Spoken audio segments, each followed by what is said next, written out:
আমি আপনাদের বলবো চিন্তিত হবেন না, মাথায় চিন্তা ঢুকলে সমাধান হয় না, বেশি চিন্তিত হলে সমাধান হয় না, সমাধান করার রাস্তা খুঁজতে হবে।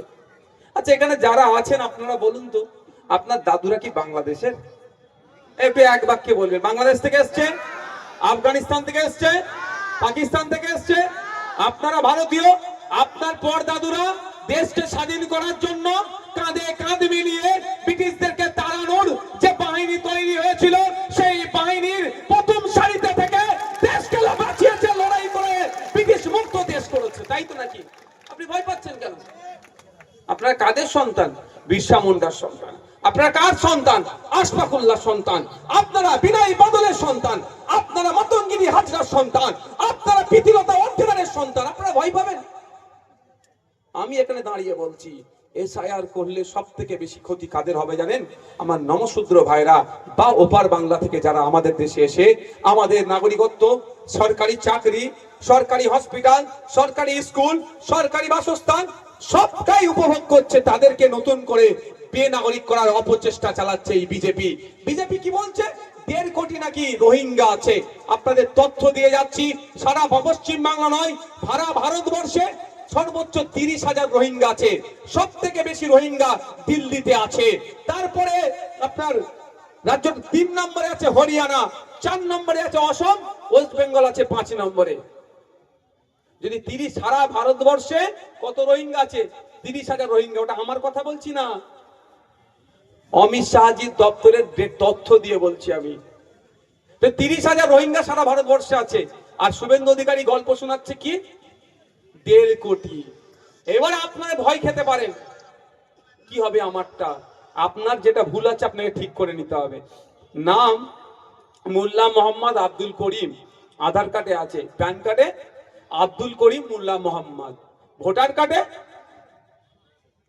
আব্দুল মোহাম্মদ করিম মোল্লা, মানে যত রকম কাগজ আছে আপনার তত রকম নাম। এটা আপনারা ঠিক করে নেন। এসআইআর হবে। আমি আপনাদের বলি, এর আগে ভারতবর্ষে 13 বার এসআইআর হয়েছে, বুঝতে পারছেন? আর এখানে বলছি রেকর্ড করে যান, আমি যেটা বলছি রেকর্ড করেন।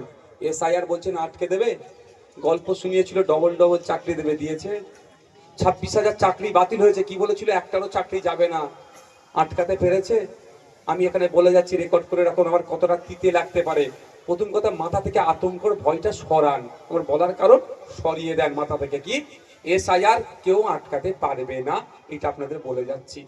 তবে এসআইআর এর ভালো দিক খারাপ দিক কি আছে সেটা আমরা দেখব। যদি সঠিকভাবে স্বচ্ছতার সাথে এসআইআর হয়, আমরা সহযোগিতা করব। মৃত ভোটারের নাম কাটা যাবে, সহযোগিতা করব। এখানেও ভোটার আছে, নাকাশিপাড়াতে আছে, কালীগঞ্জে আছে, আপনার তেহট্টতে আছে, 3 জায়গায় ভোটার হয়ে বসে আছে, 2 জায়গায় কাটার সহযোগিতা করব। বাপ দাদু 10 বছর আগে মারা গিয়েছে, ভোটের সময় আসে, টুক করে কবর থেকে উঠে ভোট দেয় চলে যায়, টুক করে শ্মশান থেকে আসলো, ভোট দিল চলে গেল, ওইগুলো কাটবো। আমরা বলো অত কষ্ট করতে হবে না, তুমি কবরে গেছো 10 বছর, তুমি শ্মশানে গেছো 10 বছর, কেন কষ্ট করে ভোটটা দিতে আসবে? শুধু ভোটের সময় আসতে হবে না, সারা বছর পাত্তা নেই, ভোটের সময় আসো। ও দাদু তুমি কবরেই শুয়ে থাকো, দাদু তুমি শ্মশানেই থাকো, শ্মশান থেকে উঠে আসতে হবে না, কবর থেকে আসতে হবে না, তাহলে নামটা কাটাবো। আপনার এখানেও বাড়ি, কলকাতা রাজারহাটে ফ্ল্যাট নিয়েছেন, রাজারহাটেও ভোটার কার্ড বানিয়েছেন, একটা তো ভাই বাতিল হবে, বাতিল হবে তো, এটা নিয়ম। তাহলে সেইটাকে যদি বাতিল করে আপনি আমি চিৎকার করবো কেন? আপনার পাড়ার কেউ 10 বছর আগে মারা গেছে, তার নাম এখনো ভোটার লিস্টে যদি কেটে দেয়, চিৎকার করবো কেন?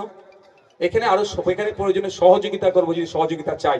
তবে হ্যাঁ, আমার পাড়ায় রাম রহিম হোক, সীতা ফতেমা হোক, যদি বৈধ ভোটারকে যদি ডাউটফুল ভোটার ঘোষণা যে করবে যে অফিসার, আমরা নজর রাখবো, আইনি লড়াই করব, তার বিরুদ্ধে আইনি লড়াই চলবে, প্রয়োজনে ইসিআর এর বিরুদ্ধে আইনি লড়াই চলবে। কিন্তু এসআইআর এর নামে যে হয়রানি করার যদি কেউ চেষ্টা করে, আমরা গণতান্ত্রিক প্রক্রিয়া তাকে ছেড়ে কথা বলবো না, বলবো না, বলবো না। কিন্তু এটা মাথায়